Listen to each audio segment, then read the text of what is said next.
Ei, gente, a paz do Senhor, Lagoinha Viva na área em mais uma semana. Aqui Sérgio Gandra falando. É sempre um prazer entrar na sua casa, no seu celular, seja onde você estiver assistindo a Rede Super. O nosso desejo é que o Senhor te abençoe. E como a gente sempre faz aqui no nosso programa, voltaremos no tempo, mais especificamente no ano de 2007, ano esse em que aconteceu um culto dos vários que tiveram, né? Mas esse culto ficou muito marcado na memória de muita gente, porque o pastor Márcio Valadão, ele deu um sermão muito top com o tema Há Poder no Nome de Jesus. Muitas pessoas ali foram tocadas profundamente por Deus e eu tenho certeza que você também será tocado, será tocada pelo poder de Deus. Mas não é só isso. Tem louvor e adoração também com Ana Paula Valadão. Ou seja, o Lagoinha Viva de hoje tá top do jeitinho que você gosta. Confere aí. Há poder, sim, força sem igual, só no sangue de Jesus.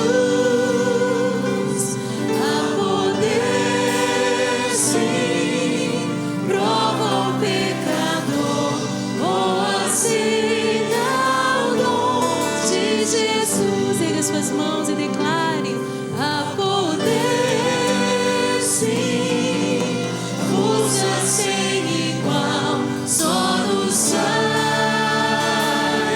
de Jesus. Há poder, sim, prova o pecador, ou aceita o dom de Jesus. Aleluia. Há poder, sim, força sem igual, só no sangue de Jesus. Há poder, sim, prova o pecador, aceita o dom de Jesus. Do teu pecado te queres livrar, seu sangue tem poder, sim, tem poder. Almejas tudo, maligno escapar, seu sangue tem este poder. Há poder, sim, força sem igual, só no sangue de Jesus. Há poder, sim, prova o pecador, ou aceita o dom de Jesus. Queres com tua vaidade acabar, seu sangue tem poder, sim, tem poder. Vícios, paixões, queres tu dominar, seu sangue tem este poder. Aleluia! Há poder, sim, força sem igual, só no sangue de Jesus. Há poder, sim, prova o pecador, aceita o dom de Jesus. Teu coração queres purificar, seu sangue tem poder, sim, tem poder. Todas as manchas te podes tirar, seu sangue tem este poder.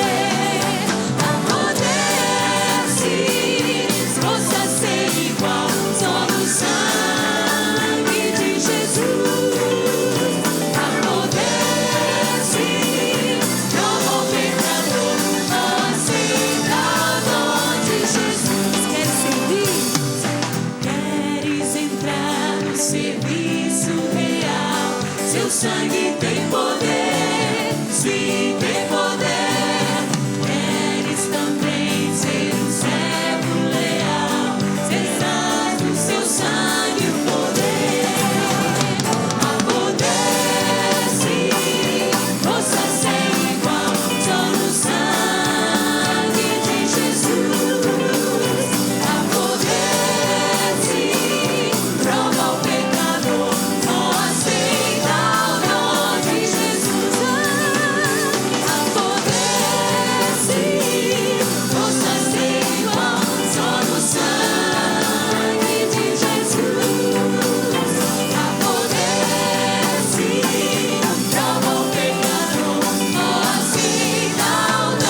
como nós cantamos nesta manhã, há poder no sangue do Senhor.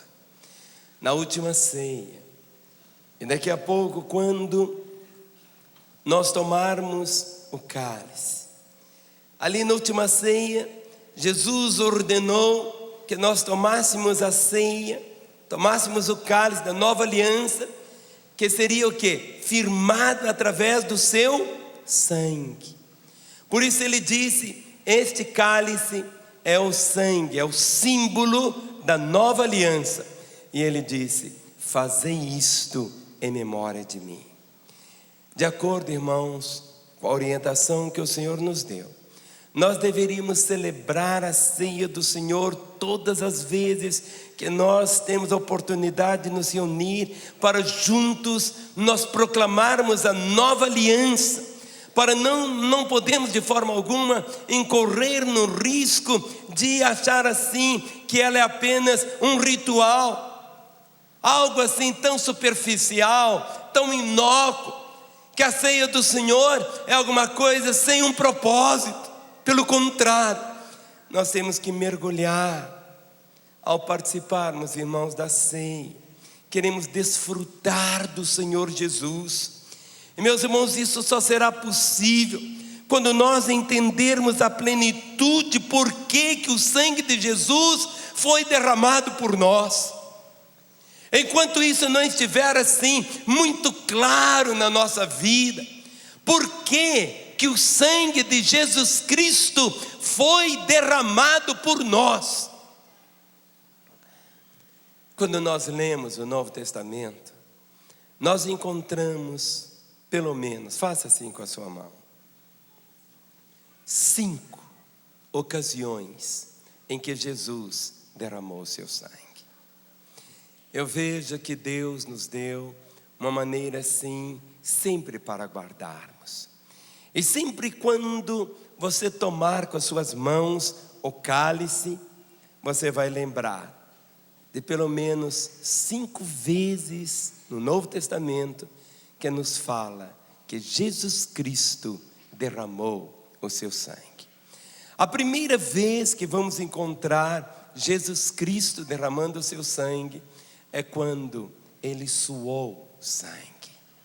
No Getsemane, igual vimos domingo passado, em profunda agonia, Jesus orou tão intensamente. Em Lucas 22:44 está escrito que o seu suor se tornou em gotas de sangue. O seu suor se transformou, se tornou em gotas de sangue. Nós não sabemos, irmãos, se o suor de Jesus transformou-se em sangue, ou se ele apenas ficou com a aparência de sangue. Mas segundo o ponto de vista dos discípulos que o acompanhavam nessa ocasião, eram gotas de sangue mesmo. O sangue de Jesus Cristo é a base, é o alicerce. O sangue do Senhor Jesus é o fundamento da vida cristã. O irmão que está aí ao seu lado, olhe para ele e diga assim: meu irmão, você jamais atingirá o nível de plenitude espiritual se você prescindir do sangue de Jesus. Nós precisamos, irmãos, estar constantemente debaixo da ação do sangue de Jesus, porque é o nosso único caminho de acesso ao Pai. Nós não temos acesso ao Pai por causa de nossas virtudes, nós não temos acesso ao Pai por causa da nossa santidade, nós não temos acesso ao Pai, não. O nosso acesso ao Pai é pelo caminho que foi aberto, e o caminho que foi aberto foi o caminho que foi aberto pelo sangue de Jesus. Eu tenho acesso a Deus o Pai, não por causa de ritos, mas por causa do sangue de Jesus. É o sangue do Senhor Jesus que nos livrou de sermos consumidos pelo fogo da ira santa de Deus. Compreender, irmãos, o sangue é compreender a graça. é compreender a misericórdia, o amor de Deus, que excede a toda compreensão humana. E essa compreensão só nos é possível através do Espírito Santo. Ou seja, a ira do Senhor, quando você a percebe no Velho Testamento, em tantas ocasiões, vindo de uma forma avassaladora, o que hoje nos cobre, para que a ira do Senhor não venha sobre nós de uma forma intensa, é apenas o quê? O sangue de Jesus. Quando Jesus ali no Getsemane transformou-se, o sangue do Senhor, o seu suor, se transforma em gotas de sangue, a alma do Senhor debatia-se. Naquela hora, entre a inclinação de cumprir a própria vontade e a vontade do Pai. Ou seja, ali no jardim, a luta tão tremenda era exatamente esta: a minha vontade e a vontade do Pai. Quando o Senhor volta e rasga o coração dizendo: Senhor, se possível, passe de mim esse cálice, mas que não seja feita a minha vontade, mas a tua vontade. Quando chegamos ao Getsemane, é o momento de nós abrirmos também o nosso coração no que toca a grande batalha que existe no coração do cristão entre fazer a vontade de Deus e a sua própria vontade. O nosso grande drama, muitas vezes, é que nós olhamos, e se nós tomarmos as decisões por aquilo que os nossos olhos veem, nós iremos falhar. Mas quando o nosso coração se volta ao coração do Senhor, é quando dizemos, como Ele diz: não a minha vontade, mas a tua vontade. E esse mesmo nível de agonia que eu, você experimentamos ali no jardim, Jesus experimentou também, entre cumprir a própria vontade e a vontade de Deus. Quem sabe você tem vivido nesses últimos dias uma luta tão intensa entre a sua vontade e a vontade de Deus. De uma forma clara, você confere na Bíblia determinados mandamentos, princípios, e a sua carne muitas vezes diz: não, você pode tomar essa direção, pode ir por esse caminho. Mas de repente você confronta a palavra e percebe uma realidade tão diferente, tão diferente. Essa agonia que todos nós experimentamos, ela é uma consequência lá de trás, lá do jardim do Éden. Ainda quando o homem pecando diante do Senhor, quando ele faz a sua própria vontade e não a vontade de Deus, quando no jardim ele come da árvore do conhecimento do bem e do mal. E esse ato, irmãos, de rebelião de nossos pais gerou esse terrível conflito entre a vontade do homem e a vontade de Deus. E foi exatamente por isso que Jesus Cristo veio. E ali no jardim, Ele suou sangue. Ele veio, esvaziou-se de si mesmo, derramou seu próprio sangue, venceu completamente o espírito de rebelião. O sangue de Jesus toca pela primeira vez aqui no relato sagrado exatamente essa questão terrível da rebelião. Quando a minha vontade se levanta contra a vontade do Senhor. E ali no jardim, o Senhor derrama o seu sangue, gotas ali. O sangue de Jesus tem o poder de quebrar em nós toda a cadeia de rebelião contra Deus.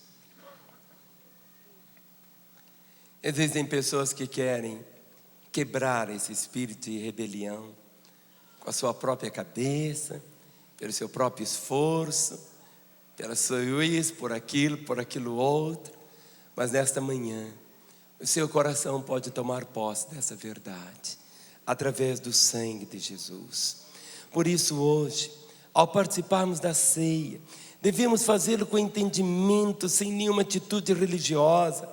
Quando você cear, meu irmão, você deve dizer: Senhor Jesus, Senhor, ao tomar esse cálice, eu me coloco debaixo da ação do teu sangue, Senhor, que através dele, a minha vontade, a obstinação, a rebelião, sejam subjugadas. Eu submeto a ti, Senhor, o meu desejo de seguir meu próprio caminho. Quantas vezes nós queremos trilhar o nosso próprio caminho e não o caminho do Senhor? Por isso que quando você toma o cálice, quando você levanta o cálice, quando você proclama dizendo: Senhor, eu submeto a ti a minha vontade de agir. Senhor, eu submeto a ti segundo a tua vontade, Senhor. Não, Senhor, não a minha vontade, mas eu quero viver o padrão que o Senhor estabeleceu para mim. É por isso que nós celebramos a ceia, não como um ato religioso, mas com todas as implicações, irmãos, que traz ao nosso coração essa realidade do sangue do Senhor. Muitos de nós somos cheios de opiniões, dizendo assim: eu acho, eu penso, eu entendo assim. E muitas vezes nós resistimos à direção de Deus e à voz do Espírito do Senhor falando dentro de nós.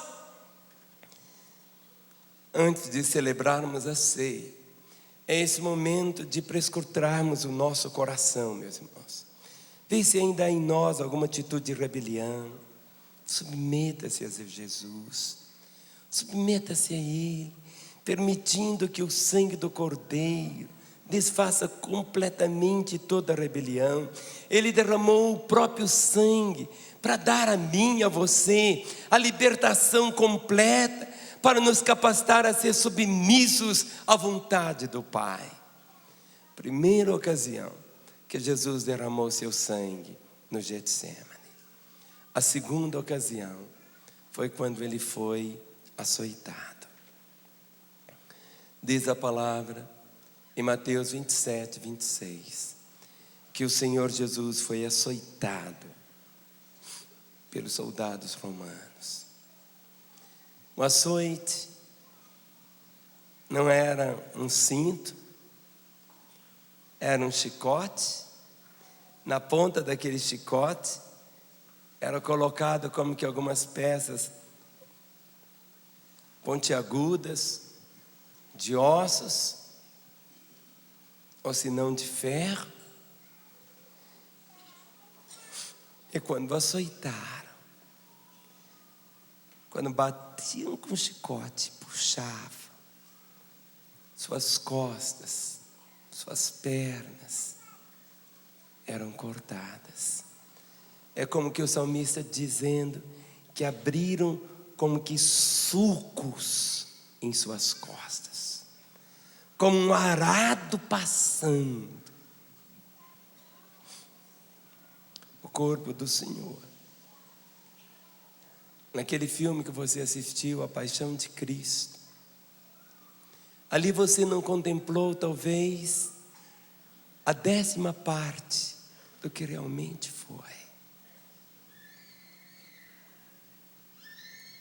Seu corpo ficou banhado de sangue.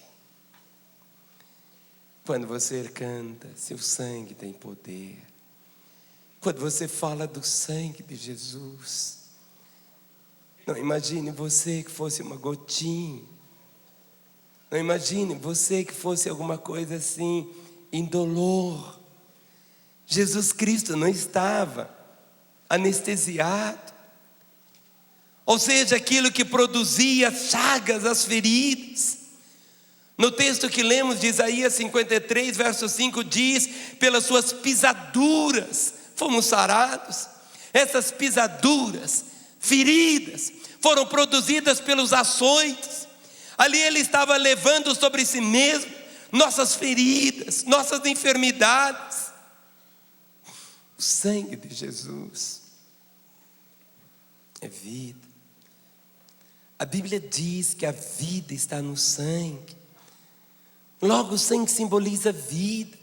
Nós somos, irmãos, incapazes de compreender como Deus derramou a sua própria vida na morte, porque Jesus Cristo era Deus, plenamente homem, e Jesus derramou a sua vida para que nós não mais andássemos doentes, enfermos.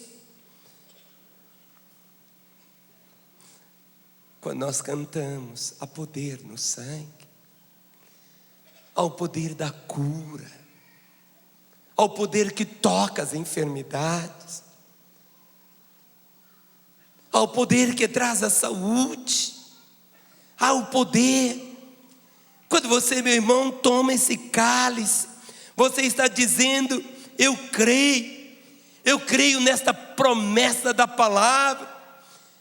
Quando você toma o cálice, você está confessando que o sangue de Jesus foi derramado pela sua cura, foi derramado para você também crer que você pode orar pelos enfermos, pode impor as suas mãos, pode ministrar, pode invocar a graça, pode trazer saúde.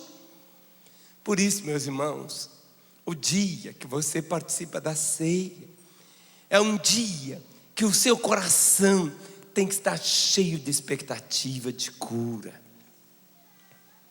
de saúde, de vida. Não impõe, irmãos, limites a Deus. Creia no poder do sangue derramado pelo Senhor ali.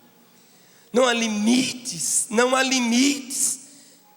Creia no poder para curar todas as nossas enfermidades.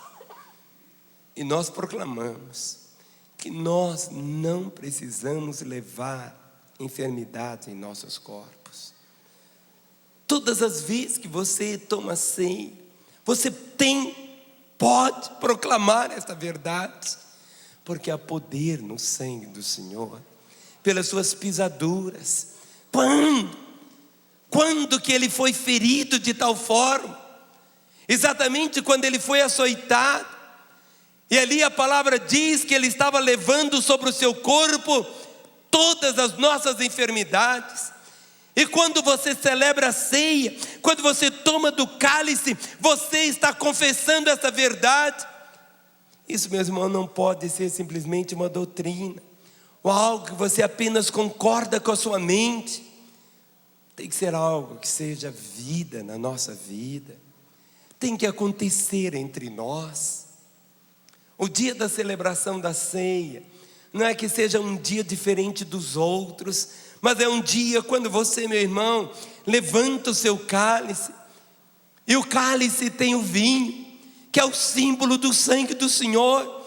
Ele proclama nessa realidade o poder que há no sangue, o poder para curar as enfermidades.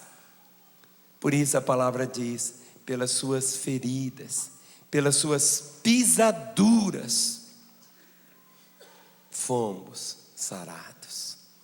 Ou seja, há 2000 anos atrás, naquela hora, veio sobre ele todas as nossas dores, todas as nossas enfermidades. A terceira ocasião,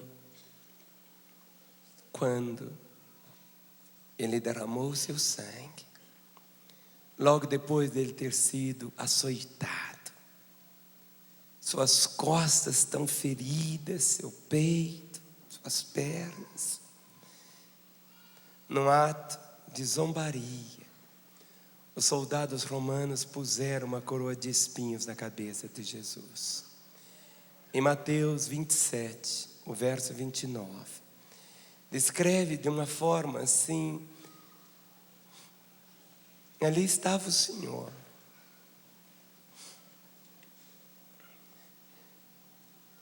quando trouxeram aquela coroa de espinhos, e um soldado com um caniço, um pedaço de pau, começou a bater na cabeça do Senhor. Os cravos penetraram, provocando dor, provocando sangramento. naquela ocasião, quando trouxeram a coroa de espinhos, sem que eles soubessem o que estavam fazendo, o sangue do Senhor que estava sendo derramado ali naquela hora, trouxe libertação para outro tipo de problema que afligia o homem, que era a maldição do pecado. No jardim do Éden, onde Deus colocou o homem, não existia espinhos. As rosas não tinham espinhos.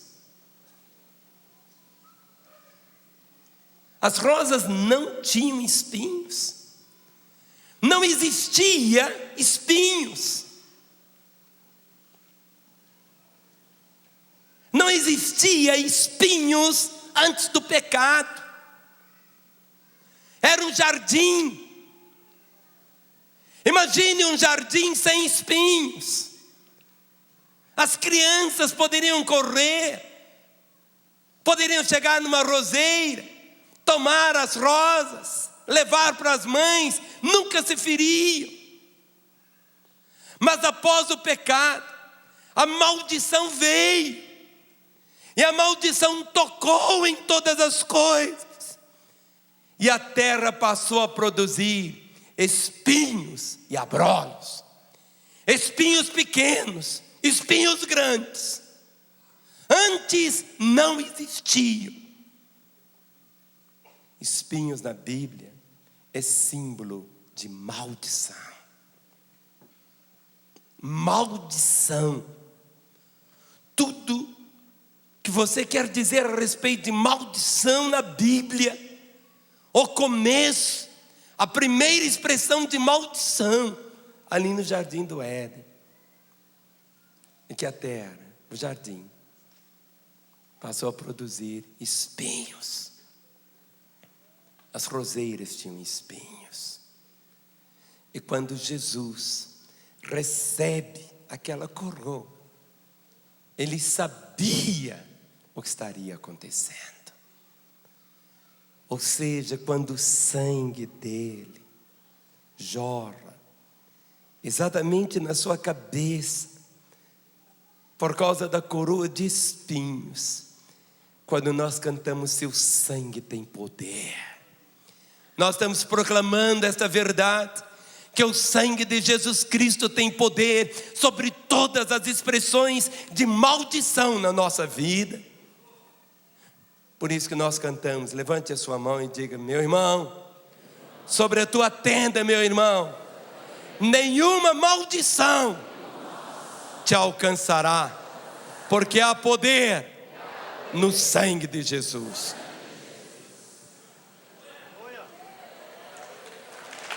Há poder no sangue de Jesus. Quando você lê o capítulo 28 de Deuteronômio, ali você encontra aquela lista terrível de maldições.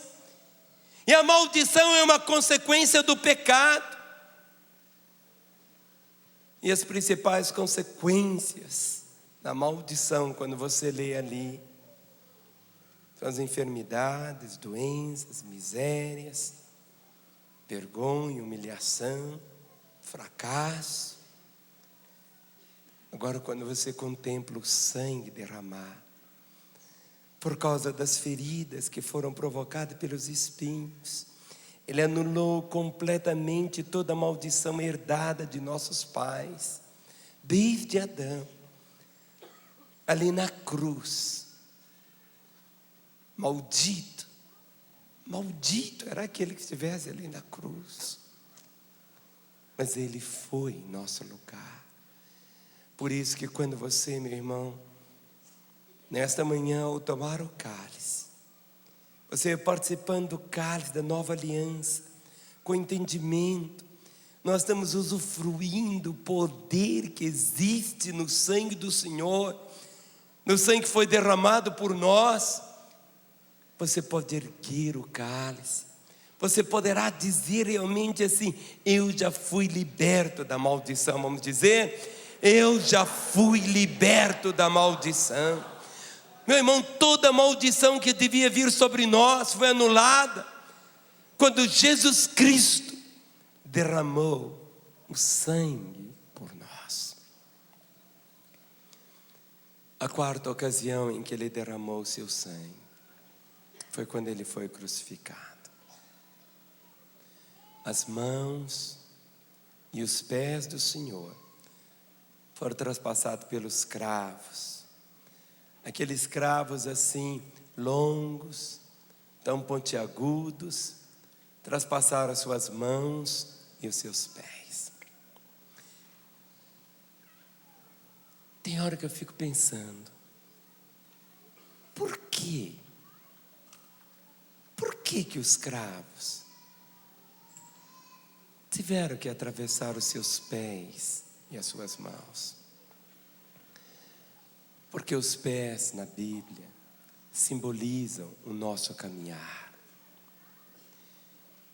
E antes da cruz, antes da crucificação, o nosso caminhar era pecaminoso diante de Deus. O nosso caminhar tinha que ser julgado, tinha que ser condenado diante do Senhor. Nossos pés nos levavam para caminhos inconvenientes. Nossa vida era um tipo de vida que não agradava o Senhor. Foi por isso que os pés do Senhor foram traspassados pelos cravos, para termos a compreensão que o sangue de Jesus inaugura para nós uma nova maneira de caminharmos. Mas não apenas isso. As mãos do Senhor, traspassadas pelos cravos, simbolizam o que fazemos. Quando as mãos do Senhor foram cravadas na cruz, os nossos atos pecaminosos foram ali cravados, irmãos. Na cruz, o sangue de Jesus jorrou abundantemente das feridas abertas ali no seu corpo. E esse mesmo sangue, irmãos, segundo a palavra, tem o poder de perdoar os nossos pecados. Os que estão cobertos por esse sangue não andam mais debaixo de condenação. Aqueles que andam debaixo do sangue do Senhor não andam mais debaixo das acusações do diabo. A ceia, meus irmãos, é esse memorial eterno, que não existe nenhum pecado, por maior, mais sujo que seja, que o sangue de Jesus não pode perdoar ou purificar.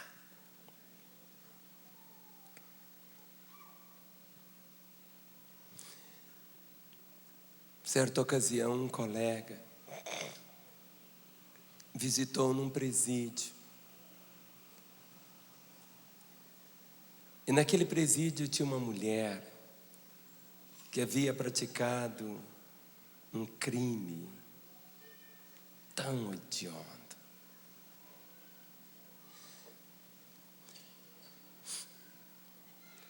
Num ritual de magia negra, aquela mulher havia tomado uma criança, cerrou a criança no meio, arrancou o coração daquela criança ainda batendo, e repartiu entre as pessoas ali naquele ritual para que comessem aquele coração.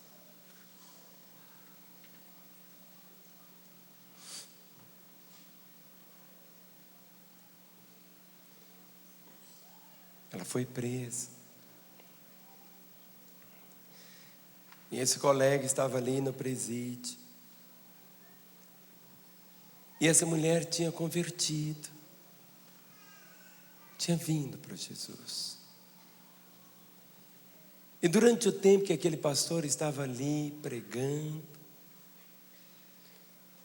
aquela mulher chorava. Ela chorava assim sem parar. Aquela mulher tinha se convertido assim há poucos dias. E ela estava consciente de que seus pecados haviam sido perdoados e esquecidos, que já não havia mais memória diante de Deus. Mas sabe por que ela chorava tanto? As lágrimas eram assim tão copiosas, e ela chorava. Ele dizia, porque até aquele momento ela não tinha entendido ainda como era tão grande o amor de Deus de perdoar alguém que não era simplesmente uma pecadora, mas uma criminosa, indigna, desprezível. Uma mulher que em qualquer país que tivesse a sentença de morte, aquela mulher teria recebido a condenação. Agora Jesus a tinha perdoado. Jesus foi condenado à morte no lugar dela. Ela agora podia desfrutar o perdão de Deus. E se existe perdão para ela, existe também perdão para você. Independente da sua culpa, do seu pecado. Por isso, meu irmão, se na sua alma existe um sentimento de culpa, acusando, condenando, oprimindo por alguma coisa que você praticou, nossa fé chama evangélica. Evangelho significa uma boa notícia. E essa boa notícia para você é que o seu pecado já foi lavado, já foi purificado, já foi perdoado. Nenhuma condenação mais pesa sobre a sua vida, porque os pés e as mãos de Jesus Cristo foram cravados ali no Calvário. Pode dar um aplauso mesmo a Ele.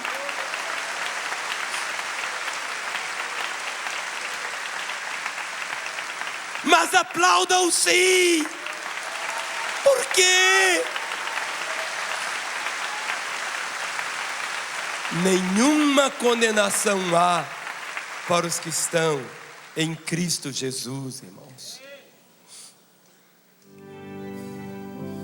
Há poder, sim, força sem igual, só no sangue de Jesus. Há poder, sim, prova o pecador ou aceita o dom de Jesus.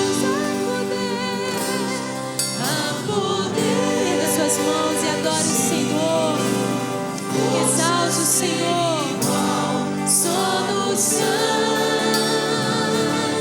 de Jesus há poder, sim, prova o pecador ou aceita o dom de Jesus. Há poder, sim, força sem igual, só no sangue de Jesus, aleluia. Poder, obrigado, Senhor. Aceita o dom de Jesus. Do teu pecado te queres livrar, seu sangue tem poder, sim, tem poder. Tudo maligno escapar, seu sangue tem esse poder. Há poder, sim, força sem igual, só no sangue de Jesus. Há poder, sim, prova o pecador, ou aceita o dom de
Curtiu, né? Eu espero que você tenha curtido e tenha sido abençoado. Esse conteúdo aqui não é só para você curtir e relembrar. É que a palavra do Senhor, nosso desejo é que ela toque você e transforme você, leve você ao arrependimento.